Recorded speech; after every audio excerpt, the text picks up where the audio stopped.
Hi! నమస్తే. Chicken వ్లాగ్స్‌కి పునఃస్వాగతం. ఈరోజు మనం బెంగుళూరు కళ్యాణ్ నగర్‌లో ఉన్నాము. ఇక్కడ వెళ్తా ఉంటే మెడ్రాస్ టిఫిన్స్ అని కనిపించింది. ఓహ్! ఇదేదో తమిళోళ్ళ టిఫిన్ సెంటర్ ఉన్నట్లుంది. ఇక్కడ బెంగుళూరులో మనము సాంబార్ తీసుకుంటే కొంచెం తియ్యగా ఉంటుంది. అదొక రకమైన టేస్ట్. మెడ్రాస్ సాంబారు, ఇడ్లీ చాలా బాగుంటుంది. సరే ఒక పట్టు పడదామని చెప్పేసి నెమ్మదిగా లోపలికొచ్చి చూస్తాను. ఎంత పెద్ద డైనింగ్ హాలు, ఏం కథ! బ్యూటిఫుల్‌గా ఉంది. Very fantastic. వెంటిలేషన్ అయితే అదరహం. అసలక్కడ లైట్సింగ్ కూడా అక్కర్లేదు. అంత బాగుంది వెంటిలేషను. అప్పటికే అక్కడ హ్యాపీగా చాలా మంది వచ్చి కూర్చొనేసి ఇంకా 12:30 కూడా కాలేదు. కానీ లంచెస్ అయితే ఇప్పుడే స్టార్ట్ అయిపోయింది. అందరూ లంచ్ తీసుకొని తింటా ఉన్నారు. సరే ఇది ఎర్లీగా ఉంది అని చెప్పేసి నేను సరే ఏమేమి ఉంది అనేసి అక్కడ ఒక రౌండ్ అట్లా చూసినాను మెను.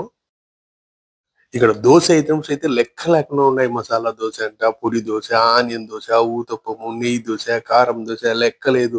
ఇడ్లీలు ఏ మాదిరిగా ఉంటే బేబీ ఇడ్లీ, సాంబార్ ఇడ్లీ, పొడి ఇడ్లీ, ఆ తర్వాత మధ్యాహ్నం పూట ఇంకా మనం ఏం టిఫిన్ కావాలంటే అది పానీపూరి కూడా ఉంది. తర్వాత చపాతీ ఇది ఉంది, ఇది లేదని లేదబ్బా నీకు అది ఇది అని చెప్పేకి నా వల్ల కాదు గానీ, మీరు ఒకసారి ఆడ పోయి చూడండి.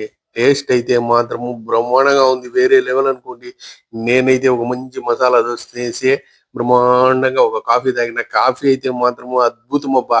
మీరు మాత్రము కళ్యాణ్ నగర్ పక్క పోయినారంటే ఈ టిఫిన్ మాత్రం పట్టు పట్టాల్సిందేనప్పా! Very beautiful. అయితే ఈడ ఒకటిబ్బా! మనము లైన్‌లో నిల్చుకొని తీసుకోవాలా సెల్ఫ్ సర్వీసు. అయినా పర్వాలే బ్రహ్మాండంగా ఉంది. హైజీనిక్ అయితే సూపర్‌గా ఉంది. క్లీన్‌నెస్ కానీ అదంతా గాని. దీని లొకేషను తర్వాత ఇదంతా కూడా నేను డిస్క్రిప్షన్‌లో ఇస్తా ఉండాను. మీరు ఆ పక్కకు పోతిరింటే మాత్రం డెఫినెట్‌గా ఓ పట్టు పట్టండి. ఉంటునా?